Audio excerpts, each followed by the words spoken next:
Assalamualaikum warahmatullahi wabarakatuh. Alhamdulillah wassalatu wassalamu ala Rasulillah wa ala alihi wa ashabihi wa man walah wa la haula wa la quwwata illa billah. Sahabat bahasa Arab, para peserta bimbingan online Nahwu dan Sharaf, serta para pecinta bahasa Arab dimanapun berada, pada video kali ini insyaallah kita akan mempelajari sebuah materi dalam ilmu nahwu, yaitu mengenal istilah mu'rab dan mabni.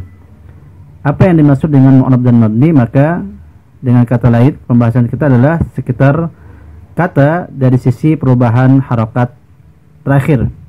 Nah, kita di materi sebelumnya sudah mengetahui bahwa esensi dari bahasa Arab adalah mempelajari al-kalimah atau kata. Nah, kata ditinjau dari sisi perubahan harokat akhirnya, dia dibagi menjadi dua bagian. Ada yang disebut dengan al-kalimah al-mu'rabah, yaitu kata mu'rabah, dan al-kalimah al-mabniyah, yaitu kata al-mabniyah. Apa yang dimaksud dengan al-kalimah al-mu'rabah dan apa yang dimaksud dengan al-kalimah al-mabniyah? Maka al-kalimah al-mu'rabah maksudnya adalah kata yang harokat akhirnya atau huruf akhirnya berubah harokatnya atau berubah hurufnya sesuai dengan posisi kata itu dalam sebuah kalimat. Sementara kalimah mabniyah atau kata mabniyah adalah kata yang harokat atau huruf akhirnya tidak akan pernah berubah dimanapun posisi kata itu berada dalam sebuah kalimat. Nah, untuk lebih mengetahui secara mendalam lagi, maka perhatikan contoh berikut ini.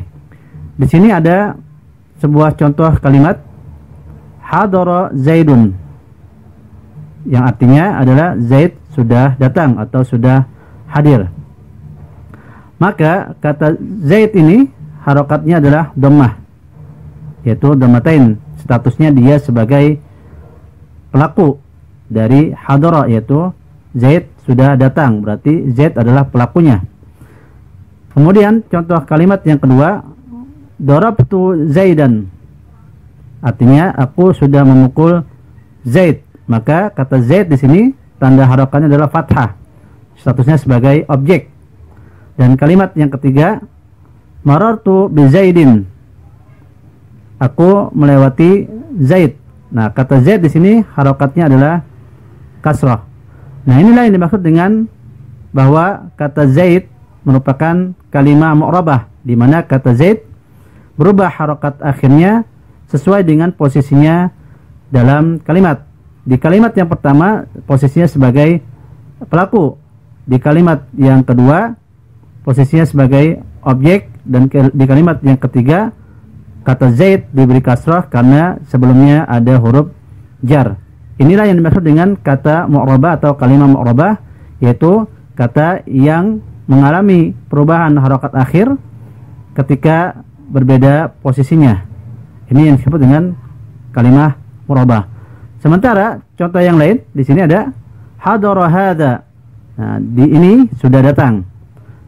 Kemudian kata yang terakhir harokatnya sukun sebenarnya. Alif itu sukun.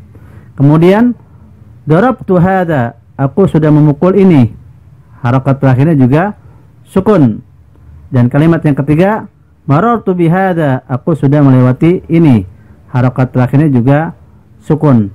Nah, berarti kata hadza merupakan kata mabniyah atau kalimah mabniyah, di mana katanya atau kata hadza ini tidak mengalami perubahan harokat akhir meskipun posisinya berbeda. Di kalimat pertama sebagai pelaku tetap dikatakan hadza, di kalimat kedua sebagai objek dikatakan hadza juga, di kalimat yang ketiga setelah huruf jar juga disebut dengan hadza. Maka kesimpulannya bahwa kata hadza merupakan kalimah mabniyah, yaitu kata yang tidak mengalami perubahan harokat akhir atau tidak mengalami perubahan huruf akhir. Nah, inilah yang dimaksud dengan penjelasan mabni dan mu'rab, yaitu dilihat atau kata ditinjau dari harokat akhir dari sebuah kata. Selanjutnya, kalau kita klasifikasikan kata mu'rab atau kalimah mu'rabah dan kata mabni atau kalimah mabniyah, maka dari jenis isim, maka dari isim ini ada yang al-mu'rab, yaitu isim mu'rab, yaitu isim yang akan mengalami perubahan harokat akhir dari sebuah isim. Ada juga al-mabni atau al-ismul mabni, yaitu isim yang tidak akan pernah mengalami perubahan harokat akhir dari sebuah isim.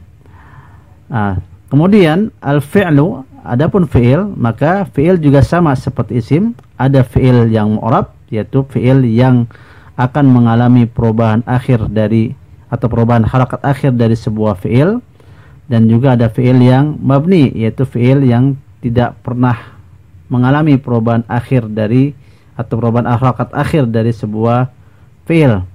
Nah, adapun al-harf, yaitu huruf, maka semua jenis huruf dia sifatnya mabni, yaitu semua jenis huruf tidak akan pernah mengalami perubahan harokat akhir dari sebuah huruf. Nah, adapun perincian tentang apa saja isim yang mabni dan apa saja isim yang mu'rab, apa saja fi'il yang mabni, apa saja fi'il yang mu'rab, maka perincian tersebut akan kita pelajari ketika kita sudah naik ke level berikutnya, yaitu level menengah.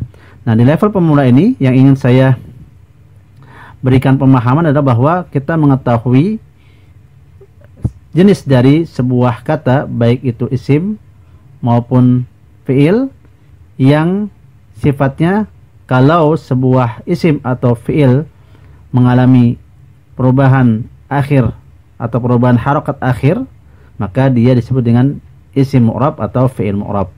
Adapun jika sebuah isim atau fi'il yang tidak pernah mengalami perubahan harokat akhir dari isim ataupun fi'il, maka dia disebut dengan isim mabni atau fi'il mabni.